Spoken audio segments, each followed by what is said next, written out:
மனிதன் பொது வாழ்க்கைக்குள் வந்தால் அவனுடைய தனிப்பட்ட வாழ்க்கையை அடிப்பார்கள், விமர்சனம் பண்ணுவாங்க, சேத்த வாரி பூசுவாங்க, கழுவுன்னு கழுவி ஊற்றுவாங்க. அதில் உண்மை தன்மை இருக்குதா இல்லையான்ட்டு தாண்டி பொது வாழ்க்கை வந்து எல்லாத்தையும் சமாளித்து தான் ஆகணும், எல்லாத்தையும் ஃபேஸ் பண்ணி தான் ஆகணும்.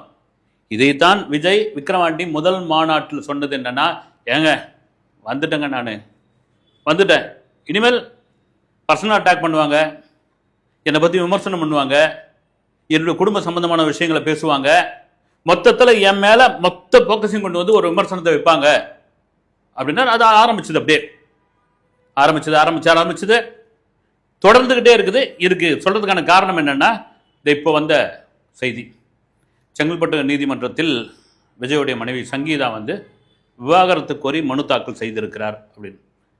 விசாரணைக்கு 20ஆம் தேதி எடுத்திருக்கேன். விஜய் நேரில் ஆஜராகணும், ஆஜராகலையா? அதை தவிர ஒரு வீடுங்க, கணவன் மனைவி இருக்கிற வீட்டுக்குள்ள உலகம் முழுக்கவே, அதுவும் இந்திய குடும்பத்தில் சென்சிட்டிவானவர்கள் வந்து, நான் பொதுவாகவே சொல்கிறேன், ஒரு கணவன் மனைவி இருக்காங்கன்னா வீட்டுக்குள்ளே 1000 பிரச்சனை தாங்க பிரச்சனை இருக்க தான் செய்யும்.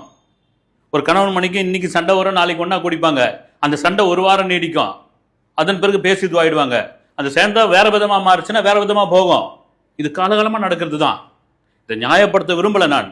ஆனால் திரும்ப சொல்லுது என்னன்னா, ஒருவர் லைம் லைட்டில் இருக்கும் பொழுது அவர் சம்பந்தமான ஒரு சின்ன விவகாரம் கூட பெரிய அளவில் பேசப்படும்.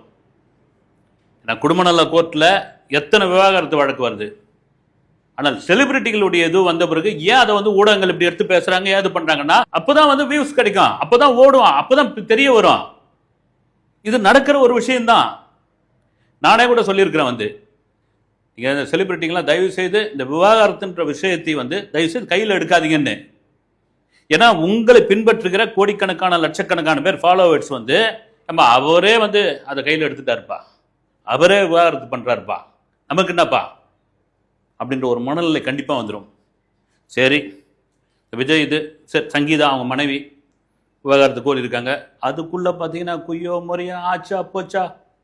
விஜய் வந்து ஒரு அப்பழுக்கற்றவர். நீங்கள் பார்த்தீங்களா விஜயோட லட்சணத்தை? பார்த்தீங்களா விஜய்க்கு? பார்த்தீங்களா வந்து நடிகையோட தொடர்பு? விஜய்க்கு பார்த்தீங்களா இந்த 3 எழுத்து, இந்த 4 எழுத்தோட இது? ஒரு திரைப்பட நடிகர் அப்படின்னா கிசு இல்லாமல் இருக்காதுங்க. வந்து திரும்ப கொஞ்சம் நியாயப்படுத்தவே விரும்பலை நான் வந்து. ஏன்னா பொது வாழ்க்கைக்கு வந்துட்டா இதையெல்லாம் சந்தித்து தான் ஆக வேண்டும்.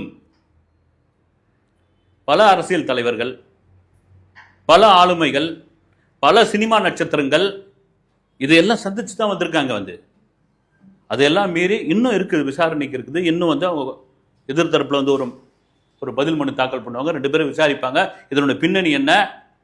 இதெல்லாம் தாண்டி அவங்க யார், சங்கீதா ஒரு லவ் பண்ணி தான் கல்யாணம் பண்ணிக்கிட்டாங்க. 2 பசங்க தோளுக்கு மேலே வளர்ந்துட்டாங்க. ஒரு கணவன் இன்னைக்கு தமிழக அரசியலில், இந்திய ஊடகங்களில் மிகப்பெரிய பிரபலமாக இருக்கிறார். தமிழக அரசியல் மிக முக்கிய புள்ளியாக இருக்கிறாரு. இந்த நேரத்தில் நீங்கள் ஏன் வந்து இந்த மனுவை போடணும்? நாம் கேட்கலைங்க, பொது வழியில். இது நான் வந்து சோஷியல் மீடியாவில் படிக்கிற ஒவ்வொரு செய்தி தான் சொல்கிறேன். தெளிவாக கேட்குறாங்க, அம்மா உங்களுக்குள்ள பிரச்சனை இருக்குது, 2 பேரும் வீட்டில் இல்லை, தனித்தனியாக இருக்கிறீங்கன்றாங்க, நீங்கள் லண்டனில் இருக்கிறீங்களா, எங்கே இருக்கிறீங்கன்னு தெரியாது. அதை தாண்டி இப்போ ஏங்க வந்து இந்த விஷயத்தை நீங்கள் வந்து எலெக்ஷனுக்கு வந்து ஒரு மாதம் தான் இருக்குது, இப்போ ஏன் நீங்கள் வந்து இந்த பூதகரமாக்குறீங்க? எனக்கு நல்லா ஞாபகம் இருக்குதுங்க. நான் ஒரு சினிமா நிருபராக 1999 விஜயோடைய திருமண பத்திரிகை, அந்த பத்திரிகை அப்போ பத்திரிகை கொடுப்பாங்க. இப்போலாம் இருக்கிற மீடியாவுக்கு யாருக்கும் பத்திரிகைலாம் கொடுக்கறதில்ல, சோஷியல் மீடியாவில் தூக்கி போட்டுருவாங்க. வெறும் கூப்பிடுறது கூட கிடையாது. இப்போ ராஷ்மிகா மந்தனா விஜய் தேவரகோட்டா கல்யாணம் பார்த்தீங்கன்னா யாருமே வராதிங்கன்னு அந்தளவுக்கு ஆகிப்போச்சு, வேறு வழி கிடையாது. அப்போல்லாம் என்னென்னா மீடியாக்காரங்களை கூப்பிடுவாங்க, நீங்கள் எழுதி தான் நாங்கள் இந்த அளவுக்கு வந்திருக்கிறோம், இவ்வளோ பெரிய ஆள் ஆகிருக்கிறோம், உங்களுக்கு தான் முதல் பத்திரிகை வைக்கிறோம், குடும்பத்தோடு வந்துருங்க, இதெல்லாம் ஒரு சமுதாயம் சொல்லுவாங்க. எனக்கு நல்லா ஞாபகம், வடபழனியில் உள்ள ஆதித்யா ஹோட்டலில் எஸ் சந்திரசேகர் விஜயம் உட்காந்து இந்த இது அறிவிப்பை வெளியிடுறாங்க. அதுக்கு முன்னாடி ஒரு கிசு ஓடிக்கிட்டு இருக்கு, பத்திரிகையில் வருது. ஒரு வெளிநாட்டு தமிழ் பெண்ணை வந்து விஜய் வந்து லவ் பண்ணுறாரு, 2 பேரும் மாயாஜால் தியேட்டரில் போய் படம் பார்க்குறாங்க, 2 பேரும் ஷூட்டிங் ஸ்பாட்லேயே ரகசியமாக சந்திக்கிறாங்க. அப்போ சுவாரஸ்யத்துக்கு இதெல்லாம் எழுதிக்கிட்டு இருப்பாங்க. அப்போ எஸ் சந்திரசேகர்லாம் கோவப்படுவார். வந்து ஆச்சா போச்சா, நீங்களாம் நேரில் பார்த்தீங்களா, அது பண்ணீங்களா, இது பண்ணீங்களான்னு அப்போ அந்த திருமண பத்திரிகை வைக்கும்போது எல்லாம் போனால் ஒரு 22 31 பேர் தான் இருப்போம், அவ்வளோதான். 28 31 பேர் தான் இருப்போம். அப்போ ஒரு பிரபல பத்திரிகையோட நாளிதழுடைய நிருபர் கூட உங்கள் லவ்வோடைய அந்த விஷயம் எப்படி மலர்ந்தது விஜய் அப்படின்ட்டு ஒரு மாதிரி கிண்டலாக கேட்டார். ஒரு முஸ்குன்னு கோவம் வந்துருச்சு விஜய்க்கு. கோவம் வந்துட்டு அப்புறம் எஸ் ஏ சந்திரசேகர் விடுங்க நான் தான் சொல்கிறேன் இல்லைங்களா, லவ் பண்ணியாச்சு, கல்யாணம்னு வந்தாச்சு, நீங்கள் அதுக்கு முன்னே எவ்வளோ கிசு எழுதிங்க, செய்தியை போட்டாச்சு, அஃபிஷியலாக இதை அறிவிக்கிறோம். ஆகஸ்ட் 25 திருமணம், நீங்கள் எல்லாம் வந்துருங்க. அந்த திருமணத்துக்கு வந்து ரசிகர்களுக்கு வந்து ஒரு விருந்து வைக்கிறார் விஜய். அவருடைய வளர்ச்சியில் உங்களுடைய பெரும் பங்கு இருக்குது. இப்படிலாம் ஏடாகுடமாக கேள்வி கேட்டால் எப்படிங்க அப்படின்னு எப்பவுமே சமாளித்து விட்றவர் எஸ்ஏசி தான். பல தருணங்களில் விஜய் கோபப்பட்ட போதெல்லாம், விஜய் பேசாத போதெல்லாம் அவருடைய குரலாக மாறி இருந்தவர் அவர் தான். இந்த லவ் எங்கே ஆரம்பிச்சது? ஏன்னா ஒரு அந்யோன்ய தம்பதிகள், உங்களுக்கு எத்தனை வருஷம், 99 கல்யாணம் ஆகி எத்தனை வருஷம் ஆகுது, 2026, பசங்கள்லாம் வளர்ந்துட்டாங்க. உங்கள் அன்பு கண்டிப்பாக இருந்திருக்கும். நான் விஜயும் அவங்க மனைவி சங்கீதாவையும் கூட பேட்டி எடுத்திருக்கேன், இல்லை விஜய் பேட்டி எடுக்கும் போதெல்லாம் பார்த்துருக்கேன்.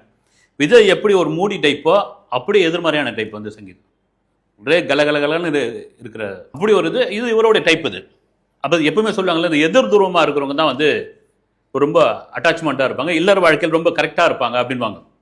ஒத்த இதுவும் இருக்கிறத விட எதிர் துருவமாக இருக்கிறவங்க தான். எங்கள் பூவே உனக்காக படம், அந்த படத்தை வந்து விஜய்க்கு நடிக்க தெரியாது அப்படின்ற விமர்சனம் இருந்த பொழுது அந்த படம் தான் டோட்டலாக இண்டஸ்ட்ரியில் வேற ஒரு விஜயை கொண்டு வந்து சேர். அந்த கண்டென்ட் அப்படியேப்பட்ட கண்டென்ட் இன்னைக்கு வரைக்கும் இயக்குனர் விக்ரமனை நாம் ஏன் அப்படி வந்து பேசிக்கிட்டு இருக்கோம் இப்போ வரைக்கும். விக்ரமனுடைய மகன் திரைப்படத்தில் அறிமுகமாகும் போது கோட் பட ஷூட்டிங்கில் இருந்த விஜயை போய் தன் மகன்கிட்ட கூட்டுமை இது பண்ணார், அப்படியே கட்டி அணைச்சிட்டாப்புல விஜய். ஏன்னா தன்னுடைய திரை வாழ்க்கையில் இந்த ஆளுக்கு நடிக்க தெரியாதுப்பா, விஜய்க்கு வந்து அழ தெரியாது, அடற சீனில் வந்து மழையை பெய்ய வைப்பாங்க, மாமியாருக்கு சோப்பு போடுற மாதிரியான காட்சியில் நடிக்க வைப்பாங்க, இதெல்லாம் எஸ் ஏ சந்திரசேகர் பண்ண வேலை, இப்படிலாம் விமர்சனம் பண்ணியிருந்தப்போ பூவே உனக்காங்கன்ற ஒரு பயங்கரமான ஃபீல் குட் படத்தை கொடுத்து சூப்பர் நடிகையா அப்படின்னு சொல்ல வச்சப்படாது. ஒரு ஹீரோ ஒரு பொண்ணை லவ் பண்ணுவாப்ல, அந்த பொண்ணு வந்து வேற ஒருத்தனை லவ் பண்ணுவான், அதை தெரிஞ்சுக்கிட்ட ஹீரோ அந்த காதலில் கூட சேர்த்து வைப்பான். ஆனால் இதை சேர்த்து வைக்கிற இந்த கேரக்டர், இந்த ஹீரோ வந்து இன்னொரு பெண் லவ் பண்ணிக்கிட்டு இருப்பா, அவளை என்ன கல்யாணம் பண்ணிக்கிறாரா இல்லையா அப்படின்னு தான் இந்த கதை வந்து. இது போல தான். இது அவ்வளோ நேர்த்தியாக எடுத்து விஜயோட நடிப்பில் சூப்பர் ஹிட்டு. இன்னும் கேட்டால் பூவேவனுக்காக பிறகுதான் விஜய்க்கு பெண் ரசிகைகள் எக்கச்சக்கமாக இது வேணாங்க. அப்படி அந்த படம் பார்த்துட்டு லண்டனிலிருந்து புறப்பட்டு வந்தவங்க தான் வந்து சங்கீதா, ஒரு ரசிகையா விஜய் வந்து ஒரு ஷூட்டிங் ஸ்பாட்டில் மீட் பண்ணும்போது போய் சொல்கிறாங்க வந்து, சார் லண்டன்லேருந்து ஒரு தமிழ் பொண்ணு உங்கள் ஃபேனா இங்கேருந்து ஃப்ளைட் பிடிச்சி வந்துட்டாங்க அப்படின்னு வர சொல்லுங்கள் அப்படின்ட்டு அப்படி பேச ஆரம்பிச்சுது. அப்புறம் பயங்கரமாக அந்த படத்தை பற்றிலாம் பேச ஆரம்பித்து உங்களை ரொம்ப பிடிக்கும்னு சொல்லி, அப்புறம் டைம் இருக்கும்போது வீட்டுக்கு வாங்க அப்பா மீட் பண்ணுங்கன்னு சொல்லி அப்படியே எஸ் ஏ சந்திரசேகர் மீட் பண்ணி, ஏன் எங்கள் வீட்டு மருமகளாக இருந்தால் என்ன, சினிமாவில் நடக்கிறது தான் நிஜ வாழ்க்கையிலும் அப்படி பேசினப்போ, ஏன்னா சங்கீதா ஃபேமிலியும் வந்து சாதாரண ஃபேமிலி கிடையாதுங்க. அவங்க அப்பா சொர்ணலிங்கம் இலங்கையிலிருந்து போய் லண்டனில் செட்டில் ஆனவங்க. கிட்டத்தட்ட லண்டனில் ஒரு 3-4 பெட்ரோல் பங்க் இருக்குது. ரொம்ப வசதியான ஒருத்தர் வந்து. அப்படி பேசி முடிக்கப்பட்ட அந்த திருமணம், அதன் பிறகு திருமணத்துக்கு பிறகு 2 குழந்தைங்க, ஒரு அன்பான வாழ்க்கை. விஜய் போகிற ஃபங்க்ஷன்லாம் அவங்க வருவாங்க. சமீப காலமாக ஏன் வரல, அப்புறம் இந்த பிரச்சனையில் தான், நடிகை பிரச்சனையில் தான் வந்து அவங்க வெக்ஸ் ஆகிட்டாங்க. அப்புறம் லண்டனுக்கே அவங்க வந்து மொத்தத்தையும் எடுத்துன்னு எல்லாத்தையும் சாமா செட்லாம் கிளப்பிக்கிட்டு போயிட்டாங்க. அவங்க விஜய் முகத்திலேயே முடிக்க மாட்டான் இனிமேல் அப்படின்னு சொல்லி சாபம் கொடுத்துட்டாங்க. இதெல்லாம் சும்மா சொன்ன வந்த விஷயங்கள். இதெல்லாம் மீறி அந்த காலகட்டத்தில் எம்ஜிஆர் அரசியலுக்குள் வந்துட்டார் அப்படின் பொழுது, எம்ஜிஆரை அரசியல் ரீதியாக எதிர்க்க முடியாத பொழுது, அரசியல் ரீதியாக எதிர்கொள்ள முடியாத பொழுது, ஏன்னா மக்களுடைய செல்வாக்கு அப்படி ஆகிப்போச்சு. எம்ஜிஆருக்கு இந்த நடிகை கிசு, எம்ஜிஆர் அந்த நடிகையை தனிமையில் சந்திச்சுட்டாங்க, எம்ஜிஆர் கூட இந்த நடிகை தான் இருக்காங்க. என்னென்னங்க வந்து நான் மூத்த பத்திரிகையாளர் சொல்லி கேள்விப்பட்டிருக்கேன், சில பத்திரிகைகள் இதெல்லாம் படிச்சிருக்கேன் நான். உடங்கட்டா ஒரு கட்டத்தில் அப்போலாம் இந்த இதுவெல்லாம் கிடையாது, ஏஐ கிடையாது, ஏஐபிஐ இதெல்லாம் கிடையாது இல்லை. அப்போ போஸ்டர் எம்ஜிஆர் முகத்தை இருக்கிற இதில் பக்கத்தில் வந்து ஒரு நடிகையோட முகத்தை கட் பண்ணி அந்த தலையை கட் அவுட் பண்ணி வச்சுட்டு போயிடுவாங்க. எப்படியாப்பட்ட ஒரு கோபம், எப்படியாப்பட்ட ஒரு வக்ரம் பாருங்க. இந்த தனி மனித ஒழுக்கம் வந்து இப்படி தான் நினச்சிட்டு இருக்காங்க. ஒருத்தரை பற்றி தவறாக பேசுறது, ஒரு நடிகை இணைச்சி பேசுறது, அவங்க கூட ஏதோ வந்து இவங்க வந்து குடியும் குத்திரமா இருக்கிற மாதிரியான ஒரு கதையை அவுத்து விடுறது, இதெல்லாம் அவங்களுக்கு வந்து ஒரு பெரிய டிராபேக் ஆகும் அப்படின்னு நினச்ச பொழுது, அதெல்லாம் கிடையாதுங்க. அது அவருடைய பர்சனல் வாழ்க்கைங்க. அதை தாண்டி மக்கள் செல்வாக்குங்க. எம்ஜிஆருக்கு அப்படி தான். ஆமாங்க, அவர் நடிகருங்க. அவர் எம்ஜிஆர் வந்து அவ்வளோ பேர் வந்து பார்க்க தான் செய்வாங்க, கை கொடுப்பாங்க. அவ்வளோ பெண் ரசிகைகள் இருந்தாங்க. அது அவர் தனிப்பட்ட வாழ்க்கை இருந்து போட்டோம். எங்களுக்கு ஒரு நல்ல தலைவர் வேணும், எங்களுக்கு ஒரு நல்ல சிஎம் வேணும் அப்படின்னு தான் கடகடன்னு தூக்கின்னு வந்து இது பண்ண வச்சாங்க அவங்க மக்கள் வந்து. ஏன்னா தெளிவாக இருக்கிறாங்க. அதான் நான் திரும்ப சொல்கிறது என்னன்னா, எல்லாருடைய வாழ்க்கையும் எல்லாருடைய குடும்பத்திலும் உள்ள பிரச்சனை தான் இது. ஆனால் இது என்னன்னா, அவங்களுடைய விருப்பம், சங்கீதாவோட விருப்பம். அதை தாண்டி இப்போ போய் திடீர்னு இப்போ பசங்க எவ்வளோ தோளுக்கு மேலே வளர்ந்துட்டாங்க. என்னதான் பிரச்சனை இருந்தால் கூட இன்னைக்கு உங்களுடைய கணவர் அப்படி தான் வச்சுக்கணும். உங்களுடைய கணவர் இன்னைக்கு தமிழக அரசியல் களத்தில் ஒரு நடிகராக நீங்கள் நினச்சி பாருங்க, ஒரு கடைசி படம் நடிக்கிறார் அப்படின்னு உடனே எத்தனை பசங்க வந்து கடைசி படம் நடிக்கிறீங்களா விஜய் அண்ணா, விஜய் அங்கிள் வேணா விட்டுருங்க, நீங்கள் தொடர்ந்து நடிங்க. ஒரு 250 கோடி சம்பளம் வாங்கக்கூடிய ஒரு நடிகர், இந்தியாவில் மிக பிரபலமான ஒருத்தர், நீங்கள் திடீர்னு எடுத்து போய் வந்து ஒரு மனுவை போட்டிருக்கீங்க, தாக்கல் பண்ணிக்கிறீங்க. அது உங்களுடைய பர்சனலாக கூட சரி.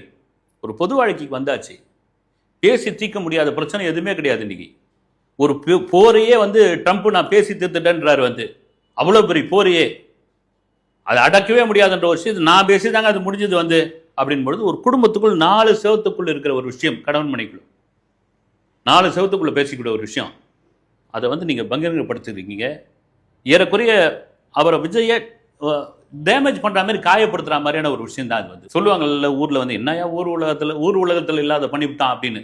பண்ணதுக்கான எந்த ப்ரூஃபும் இல்லை. இவங்க சொல்லியிருக்கிறது இப்போ இந்த செய்தியெல்லாம் வந்திருக்குது.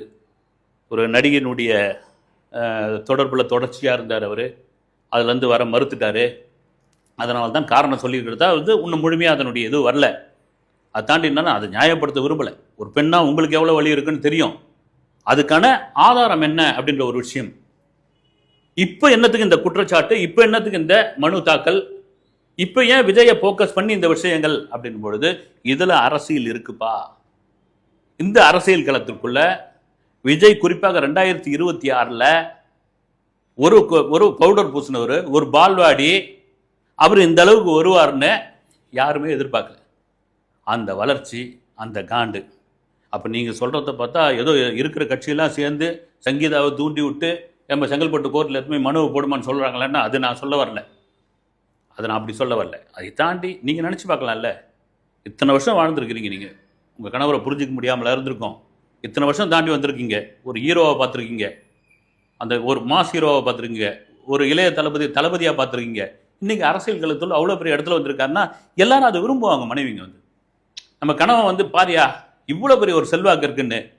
ஆனால் அதை தாண்டி இதுக்குள்ளே என்ன இருக்குது, அவங்களுக்குள்ளே என்ன இருக்குன்னு தெரியல. இதெல்லாம் மீறி விஜய் தரப்பிலிருந்து என்ன சொல்ல போகிறார்கள். இப்போ ஒரு செலிபிரிட்டியுடைய குழந்தையாக இருக்கிறது வந்து பெரிய கஷ்டங்க வந்து. ஒரு பிரபலமான ஒரு நடிகருடைய மகன்கிட்ட நான் பேசினப்போ அவர் சொன்னார் வந்து, நான் ஏன் அந்த பிரபலமான நடிகருடைய மகனாக பிறந்தேன்னு ரொம்ப ஃபீல் பண்ணுங்க நான். ஏன்னா எங்கே போனாலும் வந்து எனக்கு அவ்வளோ பெரிய தொல்லையாக இருந்தது, என்னால் மற்றவங்க மாதிரி ஃப்ரீயாக இருக்க முடியலன்னு. இப்போ இந்த சம்பவத்துக்கு அப்போ அந்த 2 குழந்தைங்களுடைய மனநிலை எப்படி இருக்கும்? உங்களுக்கு 1000 கோடி சொத்து இருக்கலாம், லண்டனில் 5 பெட்ரோல் பேங்கில் இருக்கலாம், பெரிய மாளிகை கூட கோபுரம் எல்லாமே இருக்கலாம். அதை தாண்டி ஒரு ஒரு ஒரு ஒரு திரும்ப சொல்கிறது தான், ஒரு கட்சியினுடைய தலைவராக இவ்வளோ பெரிய இளைஞர்களுடைய பட்டாளத்தை ஈர்த்திருக்கிற ஒரு நடிகர் இன்னைக்கு தலைவராக மாறி இருக்கார் போது, அவர் மீதான இந்த ஒரு சின்ன கரை தான். இதுக்கெல்லாம் காலம் பதில் சொல்லும், மக்கள் பதில் சொல்வார்கள். அடுத்த வீடியோவில் சந்திக்கிறேன். நன்றி.